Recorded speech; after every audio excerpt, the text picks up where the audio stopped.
ব্যাপার, ফ্লোর দিয়ে এত সুন্দর মাংস ঘ্রাণ আইতেছে কেন?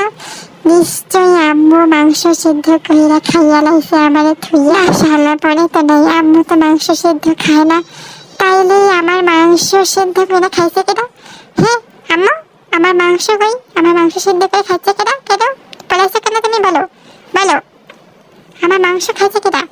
আমার মাংস সিদ্ধ ঘ্রাণ পাইতেছি আমি, এই যে তোমার রাঁধিও ঘ্রাণ আইতেছে, তার মানে তুমি সিদ্ধ করছো? ছি ছি ছি আম্মু, তুমি আমার মাংস সিদ্ধ করে খাইয়া লাইছো? যা, আমি রাগ হয়েছি তোমার লাগে। আমি কোনো কথাই কমা, কোনো কথাই কইতাম না। আমি না হয় রোজা রমজানের দিন আমি দিনে কিছু খাই না, তাই বলে কি তুমি আমার মাংস সিদ্ধ খাইয়া নেবা? আমার এই খা, আমি না হয় ইফতারি কইরা খাইতাম, তুমি আমারে থুইয়া কেমনে পারলা মাংস সিদ্ধ কইরা খাইয়া লাইতে আম্মু? আমার খাবার তুমি খাইয়া লাইতে পারলা? আমার নাকি এত বড় বেইমানি করতে পারলা তুমি আম্মু আমার সাথে? আমি আর কোনো কথাই বলতাম না। আমার এত দুঃখ কষ্ট নেই, কই আমার ঘর দিয়ে চলে যাবো, আমি ঘর দিয়ে চলে যাবো।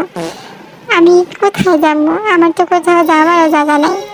আপনাদের বাসায় যদি আমার জন্য একটু জায়গা হয়, আমাকে একটু ইনবক্সে নক দিয়েন, আমাকে একটু ইনবক্সে মেসেজ দিয়ে বললেন, কল দিয়েন না হ্যাঁ, তাহলে কিন্তু আম্মু কল ধরে ফেলবে, আম্মু জেনে যাবে। আমাকে একটু মেসেজ দিয়েন। আমি আর এই বাসায় থাকতে চাই না, আমি আপনাদের কাছে চলে যাব। আমাকে যদি নিতে চান কোনো সদয়বান ব্যক্তি, আমাকে একটু মেসেজ দিন। আম্মু যে আমার সাথে এত বড় বেইমানি করবে সেটা আমি কোনোদিনও ভাবতে পারি নাই। আমার এই কষ্ট আমি আর কোথায় যাইয়া রাখবো বলেন, আপনারাই বলেন। আমি আর এই জীবন রাখতে চাই না।